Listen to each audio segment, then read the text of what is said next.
Couldn't have gotten me one more Justin Tucker field goal. No, couldn't have gotten me one more. I'll turn it down, Ken. I got it. Everything's all right. From the live casino hotel studio of Pressbox, it is the Project Game Day postgame show.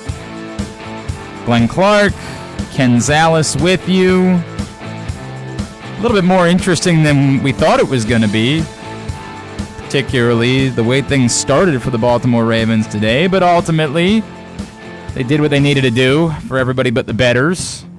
They got a victory, and they improved to 2-0. And considering how things are going elsewhere, well, no, the Browns are definitely going to win tomorrow night.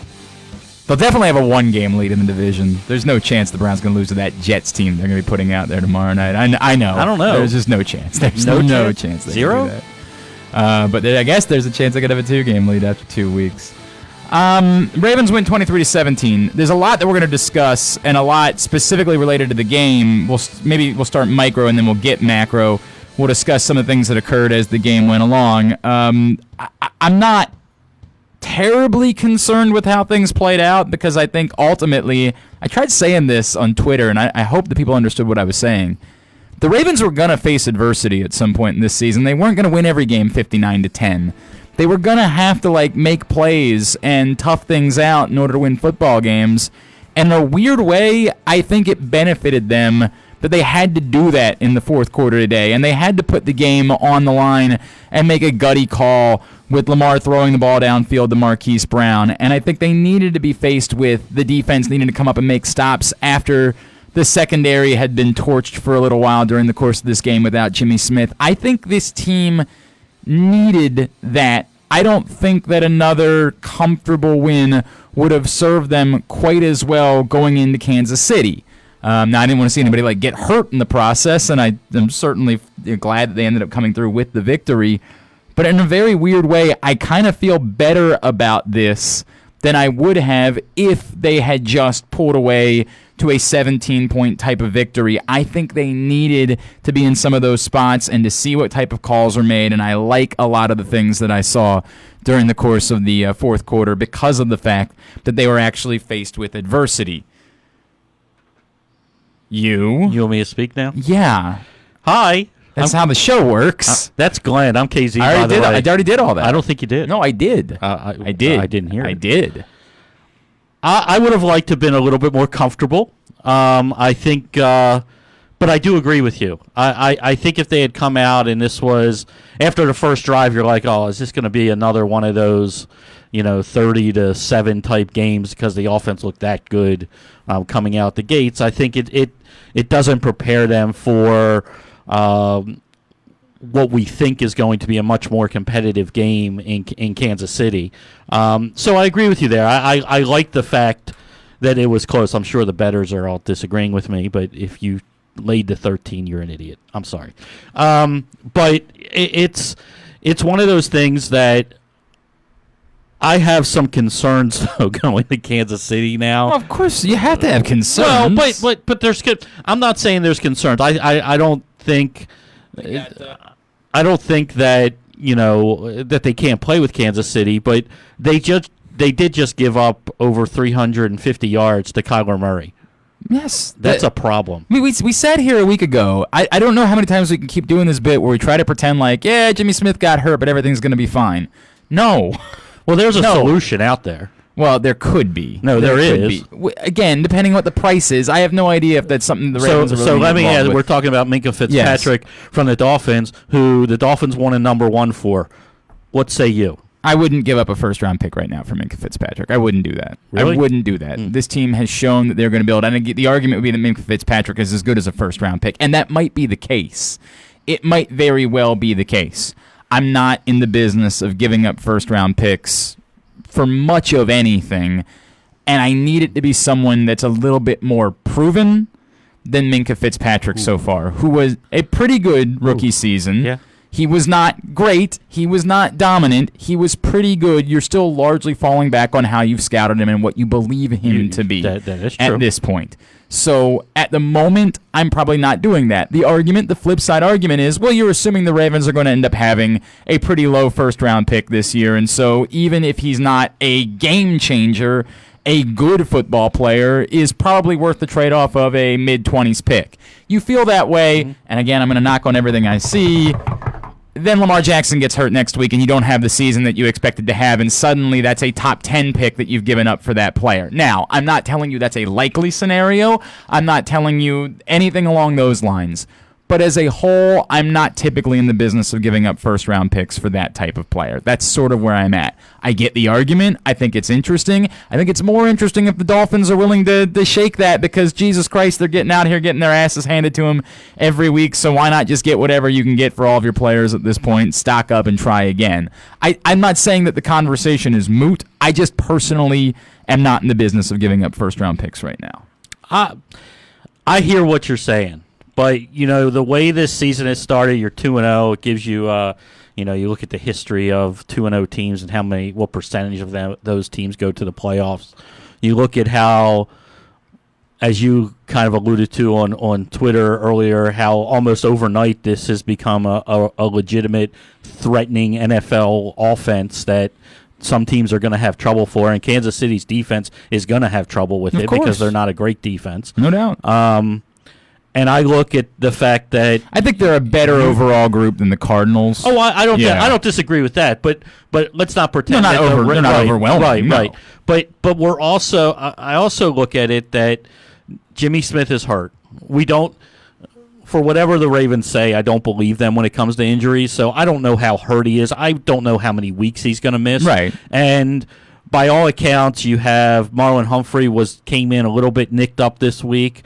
You saw that even though we thought that the depth of the cornerback room was pretty good, that you're giving up too many pass yards. There's no question. I may do it if I think that if I can grow and I'm going to have a 20 to 32 pick. I think he's totally worth a number one selection. That's your argument for it. Right. That's the argument for it. And with the second part of that argument being that we probably think that Jimmy Smith is coming up on the end of his Ravens tenure one way or another. So you're going to need a second corner, and yes. You believe if that's how you scouted him, and this is the question. The question is, how did the Ravens scout Minkah Fitzpatrick? Because you're falling back on your scouting. Ken, obviously you're a guy that really believed in Minkah Fitzpatrick, and so that's why you're a little bit more inclined to. I don't know as much about how the Ravens felt about Minkah Fitzpatrick, but you've got to fall back on your own scouting when you make a decision like this. I'm probably not going to do it. But I don't think it's insane to talk about it, and I think it's something the Ravens have to think about as they try to figure out if they've got a group that's capable of going and winning a Super Bowl this season. And that's the conversation that you're having, albeit 2 weeks into the season with a lot of season still to play. All right, let's start getting through a few of the comments that have come in. From Tom, a little bit closer than I expected. I think a little bit closer than a lot of us expected. Again, particularly considering how the game began, it looked like this was an offense that, again, was going to be this well-oiled machine and was just going to prove to you how great they were.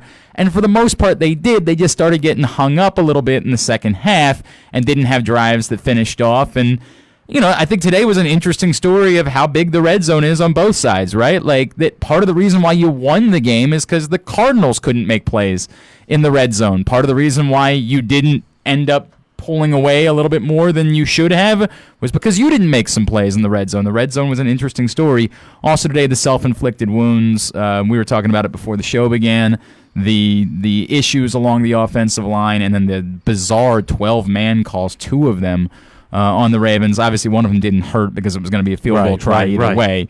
But just a bizarre scenario that played out where the Ravens had some self-inflicted wounds that were pretty inexplicable as the second half went along.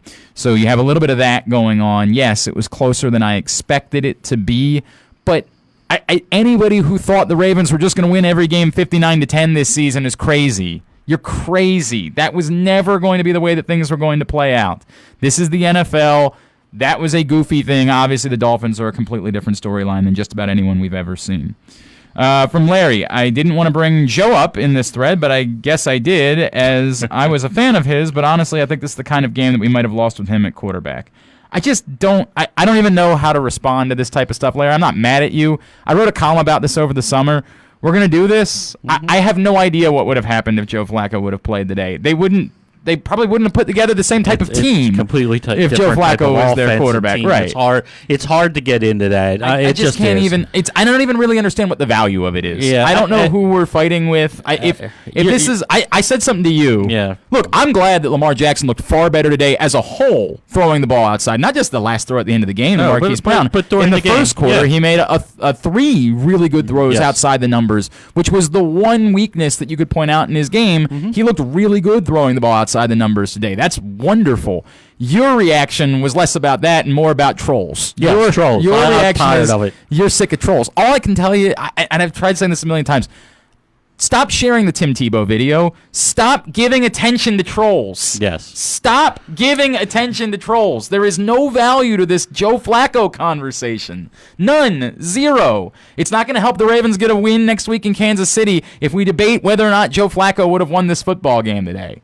Zero value to it. It doesn't help. And when somebody's trolling, just stop paying attention to them. They're trolls. That's what it is. Stop doing it.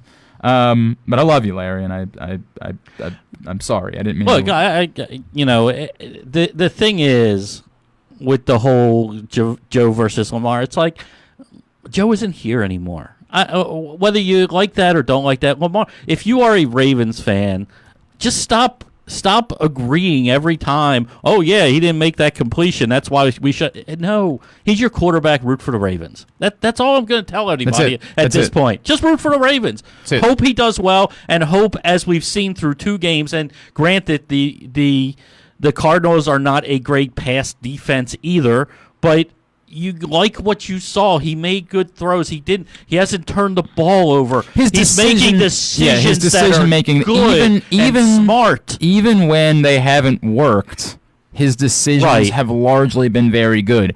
There were maybe 2 plays today. The one that should have been picked, right? The second one that was deflected up and could have been picked. Yeah, could have been. Those are the only 2 all day that you look at and say you thought that was a particularly bad decision. That's it. That's it. Otherwise, he was throwing to the right spot, to the open spot. He was leading some receivers. Look, a couple of the drop passes, Arnold Lamar, his receivers, kind of stopped their routes. Boykin did it one time, kind of stopped his route in the middle. But, he threw to the outside. Everybody's got to be you don't have to be. Everybody should be really happy with the development we've seen year over year and game over game. Right. We should be happy about this. They played a better team than they played in week 1, and they showed improvement as far as bringing a couple more routes into the framework of their offense, and Lamar was able to complete balls. It would be nice to see Miles Boykin get more involved. It would be. It would not. He's got to start catching footballs. He was one of the ones that was, as you brought up, there was a ball that he had an absolute opportunity, and yes, it was a little bit out in front of him, but you got to make that play. You got to make that play in the NFL. That's the way that it works. Yes. Doesn't matter if you're a rookie. If you're at this level, you have to make that play, period. That's the way that things go. And so, yeah, it'd be nice to see him get himself a little bit more established. I think we expected more of Justice Hill in the passing game. Haven't really seen that to this point necessarily. Haven't seen it. I would like maybe there are some things you still hold, in your side pocket. We saw Justice Hill a little bit more involved this week than we did last week. I will say this: that he was on.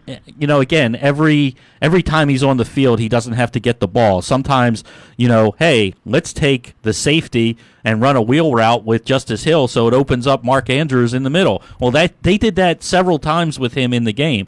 You see his speed. He's going to come into play more and more this year. Because they're going to utilize. I'd like to see him and Brown on the field a little bit more together. I think it'd be a great idea. Yeah, so all that speed. But you just gotta look. Lamar ran the ball smartly today.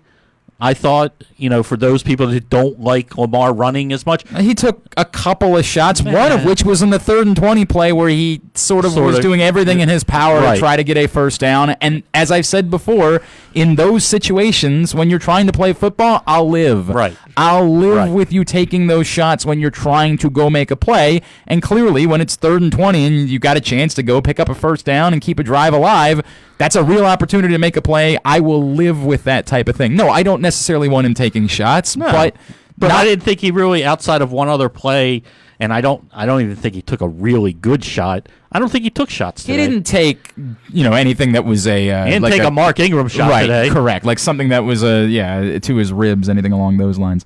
No, he took some hits, but they were in the context of making plays, and I'll always be good with that. Again, I just want to... This thing where we've kind of made it like Lamar Jackson versus the Trolls, that's all well and good, and it's neat, and it's fun. But at some point we have to move past that because it's going to have to be Lamar Jackson versus the Chiefs. Correct. Like we can keep doing the...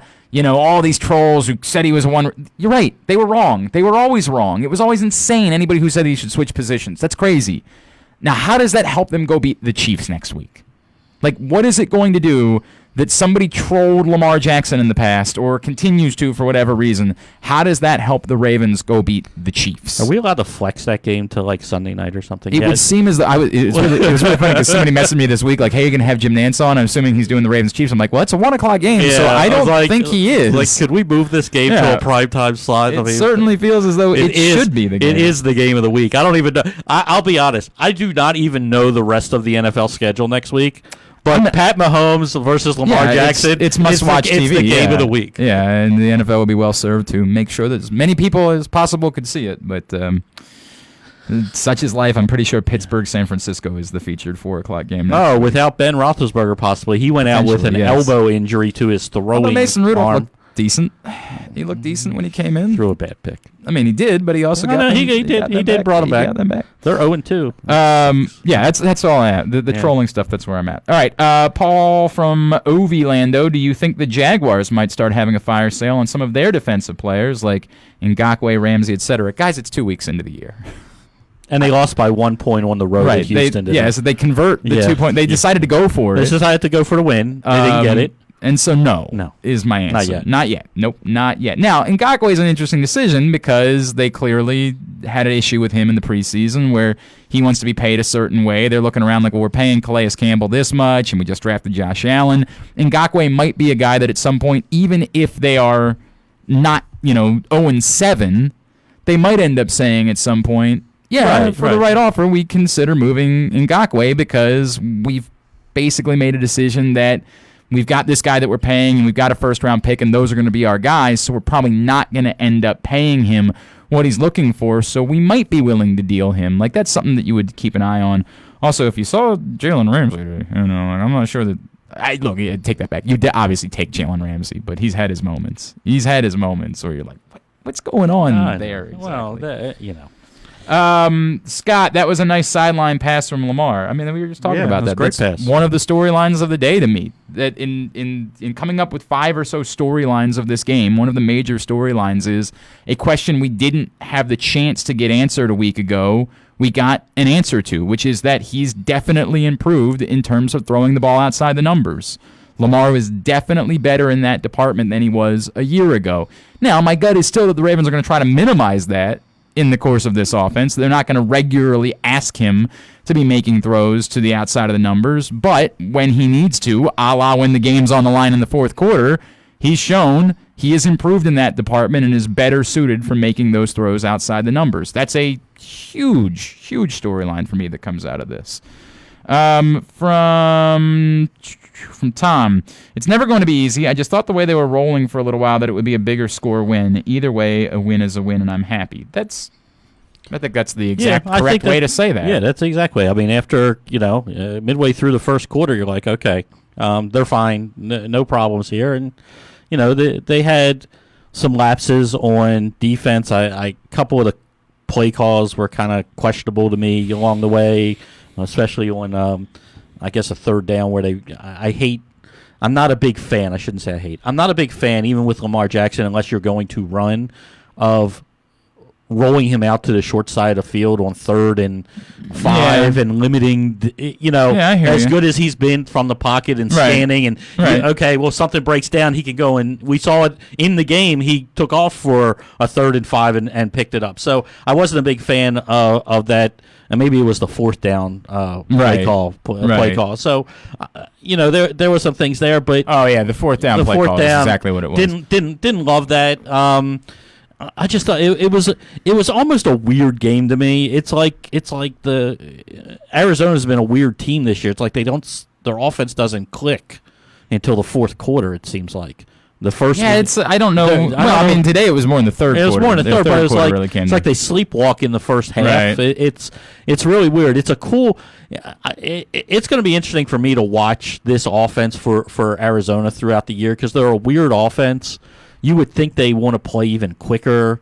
Kyler Murray doesn't look like he's even worried about running the ball, doesn't want to run the ball, so we thought there would be a little bit more of that. I don't think that they're going to want to throw the ball as many times as they've thrown the ball for the first 2 weeks. I hear you. It's supposed to be the air raid offense, but they can't run. They can't. They have their offensive line cannot block. Well, and if they're going to play from behind as much as they have, then they're clearly going to have. It's just a weird offense to me right now for NFL. I mean, I get it. It's gimmicky, but this offense has rarely worked in the NFL for a sustained. Yes, that's also true. Also completely true what you're talking about.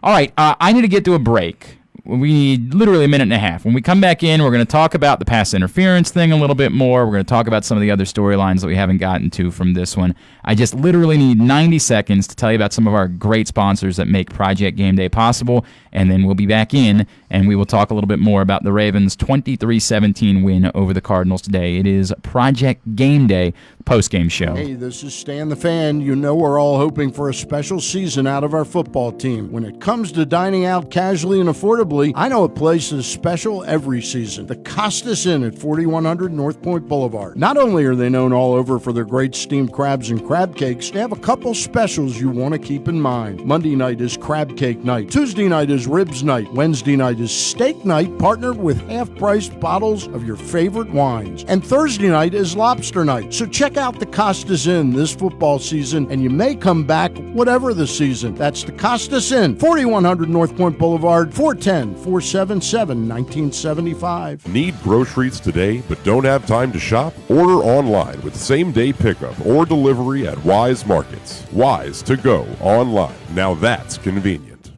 This is Stan the Fan for Glen Burnie Transmissions, located right in the heart of Glen Burnie for almost 60 years. If you suspect you're having a transmission problem, GBT can save you hundreds of dollars over taking it to the dealers for a repair. Make an appointment for a free diagnostic and estimate. Call GBT at 855-728-1841. Their mission is simple: to provide excellent service at a reasonable price. Go to their website at gbt-online.com to check out all of the 5-star reviews. Let my friend Mark Schwartzman and his GBT team take the troubles out of transmission troubles. Call them today at 855-728-1841. Respect. It's more than a word. In the U.S. Army, it is one of our core values, earned through selfless service to our nation and making a difference both at home and abroad. On the Army team, respect is earned daily. And now, in addition to earning respect, you may earn up to $40,000 in bonuses if you qualify. To learn more, visit goarmy.com/bonus or call 1-800-USA-ARMY, paid for by the U.S. Army. Catch all of the action at your neighborhood Glory Days Grill, where we have tons of TVs to catch every moment of every game. Enjoy $5.99 burgers on Mondays, $5.99 nachos on Thursdays, and drink specials throughout the season to help you cheer on your favorite teams. Come in today and try something new from our seasonal menu. Glory Days Grill, great food, good sports. It is the Project Game Day postgame show. Ravens 23-17 winners over the Cardinals. Today at M&T Bank Stadium, they improved to 2-0 on the year. Glenn Clark, Ken Zalis with you from the Live Casino Hotel studio. All right, KZ, everybody's freaking out about the pass interference thing from the fourth quarter today. I actually have a multifaceted thought to this, which is everybody's right. Yeah. All right? But when I mean everybody, I mean like everybody's right. So if you think that was pass interference, yes, absolutely, it was pass interference. I freaked out about the idea of the NFL making pass interference reviewable because all it smelled like to me was this is going to be an unmitigated disaster. This is going to be 3rd and 23. Right. There's some minimal amount of contact somewhere. Right. The letter of the law says that's pass interference. And so the coach throws his flag and says, hey, dude, I know it was away from the ball, but, like, look, there was pass interference on that play, and you didn't call it, so we get a first down. That's the way it should go. And it's definitely not that. It's not.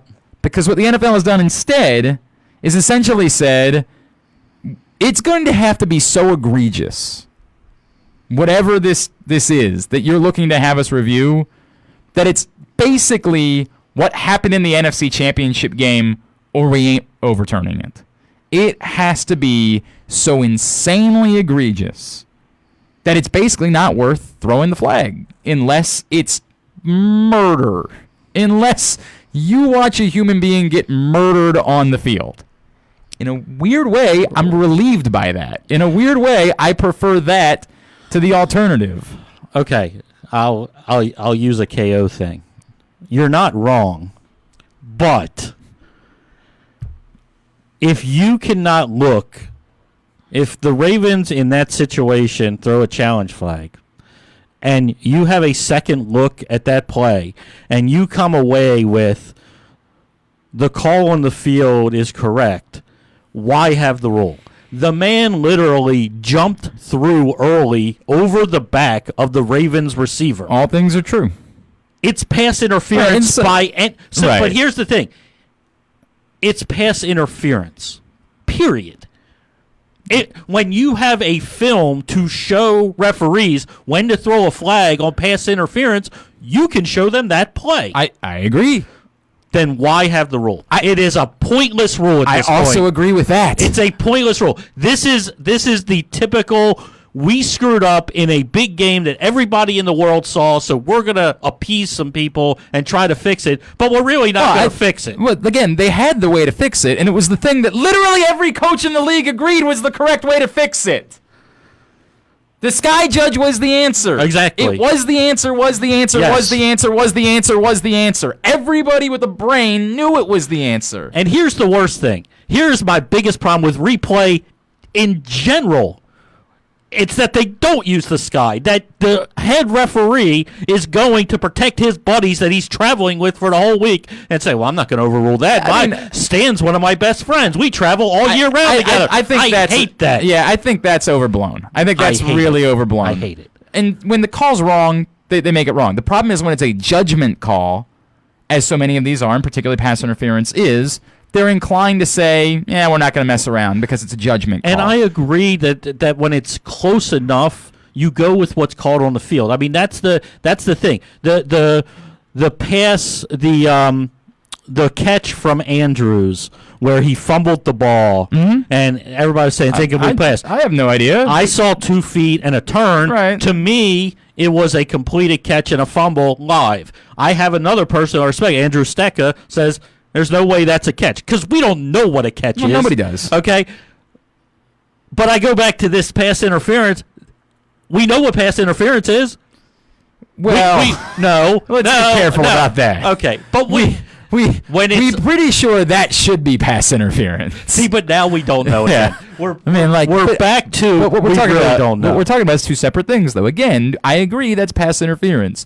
I don't agree that there should be a rule in place to fix that. That's where I'm. That's okay. where I agree with that. But I don't think. But there is a rule to fix that. But that's the problem with all of this. But there is a rule. They put something in place and then basically said, we're not going to use it. Understand, we're not really going to do that. All we're going to do is just in case someone actually gets murdered on the field and we miss that, then we'll consider overturning it.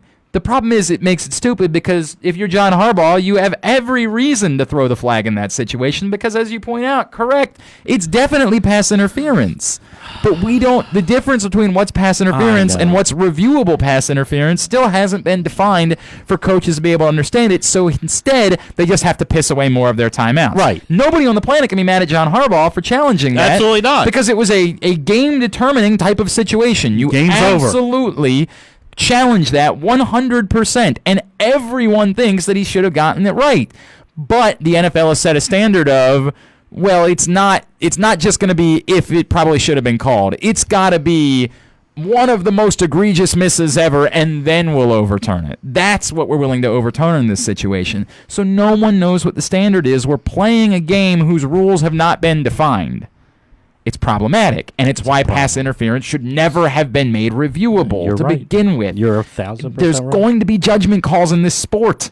They exist, and sometimes the judgment calls are going to be wrong. That was the wrong judgment call, but they exist in this sport. You can't get rid of all of them as much as we would like to. But it's like when on a fumble, if the knee hit first, then you're down, and it's not a fumble. Right, we can see that. We can also see if there was contact before the ball arrived. Yes, just apply the rule. If that's the standard that you're going to set, Ken, you know that we're going to be reviewing every play. No, you're not, because you can only challenge it once a game. But there's going to be plays where there was contact before. But that's where it comes to the coaching staff to say, okay, in the first quarter, if that play happens, we don't challenge it there. It's the scenario that I presented earlier. It's the 3rd and 25. I know. On a 5-yard pass over the middle where, there was some contact technically. It's just so That's maddening. why the whole thing is stupid. It's just That's so why it's also stupid. And if it was the other way around and the Ravens ran over the Cardinal receiver and they challenged it and they didn't call it pass interference, I'd still be upset about it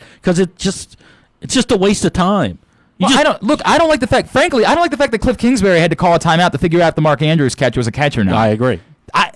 He would be insane to not challenge that. Correct. And this bit we do where like, hey, teams can just run up so we can't find out if the call was right or not is crazy. This is a crazy system that we have in place out of this like bizarre fear that the game is going to run long. I'm sure anybody around here was going to turn that game off if they had taken 2 minutes more to make sure they got the call right in these situations. Make sure you have the call right. Just get rid of the challenge system. It's stupid. Have a sky judge figure out if the calls are right and then move on. College does it right.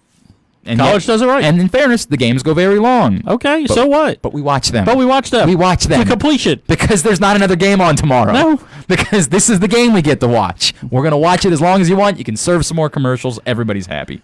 From Paul, it's funny when some folks were questioning whether the Ravens should have been running a fake punt in the third quarter last week when the Patriots, 1, still had Tom Brady in the game with 2 minutes left, leading 37-0, and 2, had him throw a screen pass to James White for a touchdown to make it 43-0.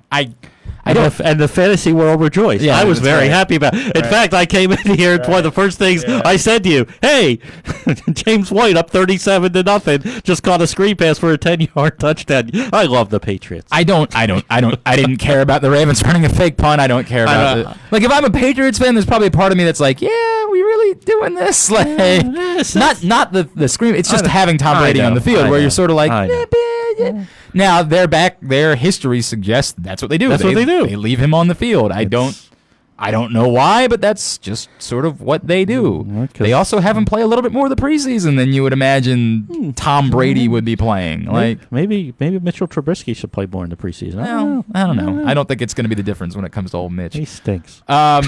Hey, need groceries today but don't have time to shop? Order online with same-day pickup or delivery at Wise Markets. Wise to go online. Now that's convenient.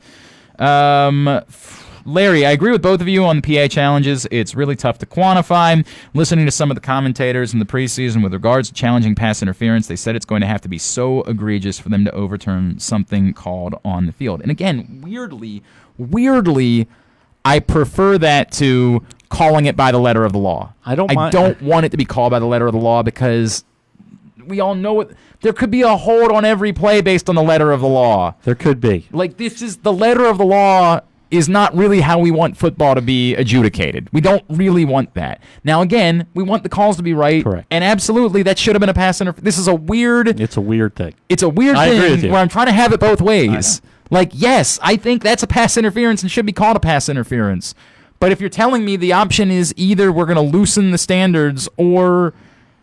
I don't know, man. Or I'm going to have to live with that. I guess I'm going to have to live with that. We'll live with it. But the answer to me, stop. Just get rid of the reviewing pass interference thing. Get rid of it. It's a call on the field. Make it a call on the field. Speaking of... Get a sky judge. Sky judge! Yes, I agree with you. Speaking of, you could call holding on every play.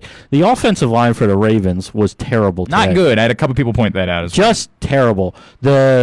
The formations lining up wrong. I don't know who that's on, but they had 3 or 4 different, legal formations. They had holding constantly.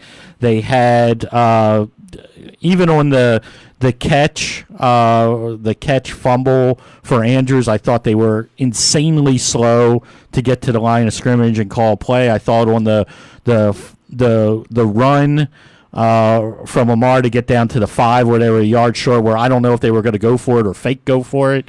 They were insanely slow and had the 5-yard penalty. There was a lot sloppy about this team offensively this week that really they're going to have to fix quickly. I didn't think either tackle was very Not good great, today. No.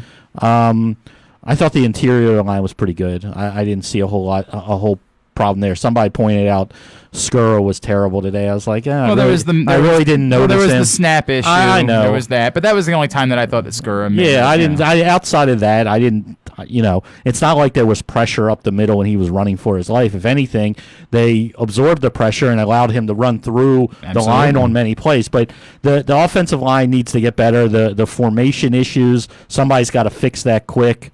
I don't know if it's simply that Orlando Brown Jr. is just not on the line enough, and he's now considered in the backfield on those plays, because I think that happened at least 3 times today. So that has to be fixed. And the secondary, again, you're not going to always go up against teams that have 5 wide as much as the Arizona Cardinals do. But I mean, look, Larry Fitzgerald, I wouldn't call fast anymore, and he could have had a sandwich on a couple of those plays. He was so open. In fairness, if he had been a different receiver, those would have been trouble. Yeah, and that's my point. If that's Mecole Hardman next week, I'm sorry, he's still running. So probably the case. So it wasn't as squeaky clean. And to your point, I'm glad it wasn't as squeaky clean as week 1. I'm probably going to write about it at Press Box. Like, it's a weird feeling where I get it. We all would have preferred, especially if you're a bettor, you would have preferred the Ravens to have posted a comfortable. But I think this really serves them well,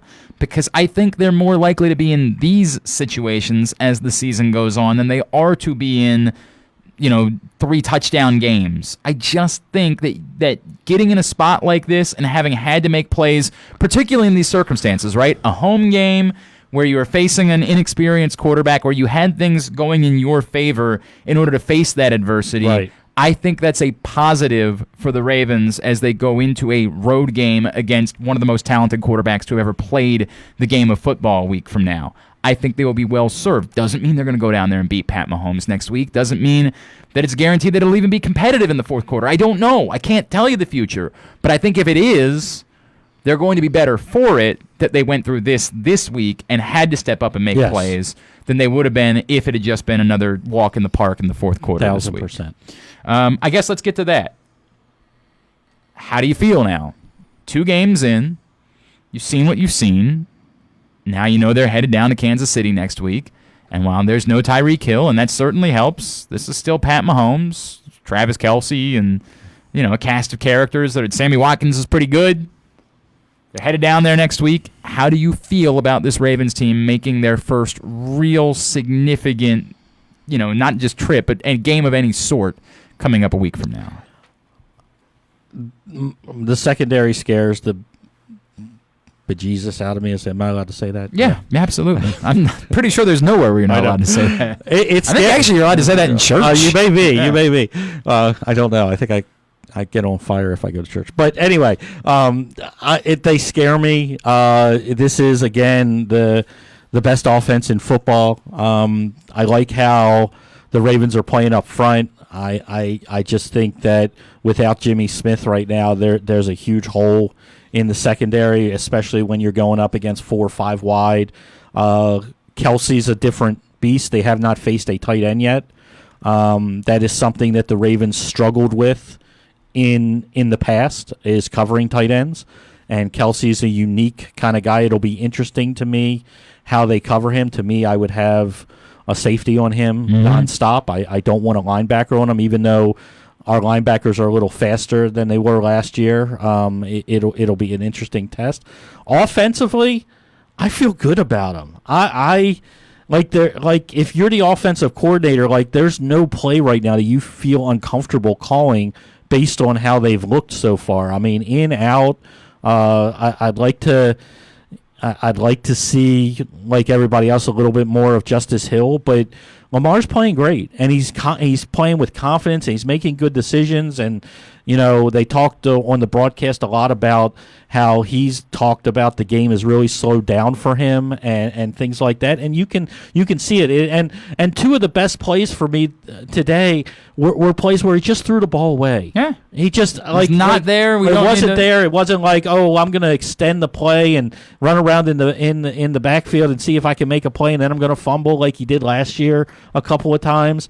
He just was like, okay, we'll go to the next play. And, he converted a bunch of third down and longs, which, my God, how refreshing is that from a Ravens team? And they were pushing the ball downfield. The tight ends, teams are going to struggle against the tight ends, the 3 tight end set.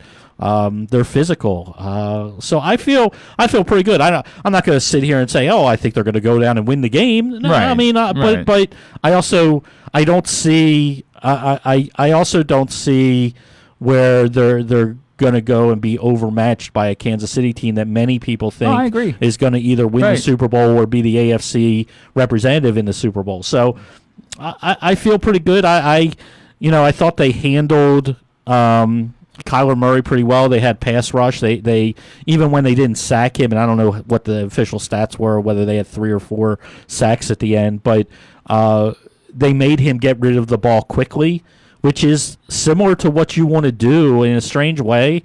It kind of set them up to play a team like Kansas City, because you also do not want Patrick Mahomes extending plays and giving fast receivers a chance to work their way open. So I feel pretty good about the game. 3 sacks, by the way. 3 sacks. Yep. Doesn't scare me. Again, concerned on the back end, concerned about how in a closer, and this was a close game, but it never really felt as close as it was, how some of these silly little 5-yard penalties come back and bite them at certain periods of time. But overall, hey, they're going to go, and I think they're going to play a good game against them. And I don't think the Kansas City defense is so daunting that they're going to give Lamar a, like, oh my God, we're going to face the Bears. Yeah, I hear you. So I feel pretty good. I think I'm in the same boat, roughly. Like, if I was the odds maker, right? And I get it, somebody's gonna say, "Hey, the Chiefs are down by 10 right now." Yeah, okay. We'll see. We'll see how that winds up. I would probably install the Chiefs as like a 3.5, 4.5 point favorite, something in that neighborhood. Something that says they'd be a slight favorite in a neutral, game is about where I would have the Chiefs. I agree with that. But that's a game. Game on. Game you on. know what I mean? Like, game on. Let's go. Yeah. Let's go do it, and let's see. And again, by the way, if it doesn't go your way, it's not the end of the world. Like, it's just an interesting third week barometer type of, hey, there's been a lot of good, a lot of things that we've liked. Now let's go down and see. Let's go down and step it up a little bit. I look at the Ravens, and you don't like to get a hold of this, but they're 2-1. If they were 2-1 coming out of 3 weeks before the season started, I'd be like, fine. That's about right. Okay, good, Right. okay. Now they have then they have 3 divisional games at home, and 2 of those divisional games don't really look so daunting. At the moment, right? Cincinnati's horrible. Yep. Pittsburgh may be without Roethlisberger. Now, that's always a game, but you know what I mean. I'd rather face them without Roethlisberger than presumably, with them. yes. And then we'll see what the Browns are. I don't think we're going to learn anything about the Browns Monday night against the Jets, unfortunately. The Jets look kind of like the Dolphins, given all their number of injuries at this point. Yeah. So, I'm with you. All right, at Fans Fantasy on Twitter is how you follow Ken. He'll be in studio with us Thursday morning for the Press Box Fantasy Football Show. I'll be back at it tomorrow morning at 10 a.m. Bob Stoops joins us on Glenn Clark Radio tomorrow morning. You know him because he recruited like half basically the the entire Ravens roster. And it appears as though they're trying to be Oklahoma. It just appears to be that's what the Ravens are looking. I should start scouting Oklahoma. Oklahoma has right now. Seriously. Yeah. So we'll talk to Bob Stoops about that, among other things, tomorrow morning on Glenn Clark Radio at 10 a.m. At Glenn Clark Radio on Twitter is how you follow me. Thanks to Costa Sin, Wise Markets, Glen Burnie Transmissions, the U.S. Army, Glory Days Grill for making Project Game Day happen. Next week, the NFL Chick is back. Sarita Hubbard will join us. She's back from the dead. She's coming out of retirement, and she's going to be sitting in with me for the Project Game Day post-game show next Sunday. Looking forward to that one. She said, I'll wait for the big game. Yeah, and then I'll come strolling in. Like, I'll let KZ handle I'll let him handle the Dolphins and the Cardinals. I'll be there when the games matter a little bit. That's what she said. So we'll look forward to that next week. All right, we will talk to you then. For Ken Zalis, I'm Glenn Clark. This has been Project Game Day.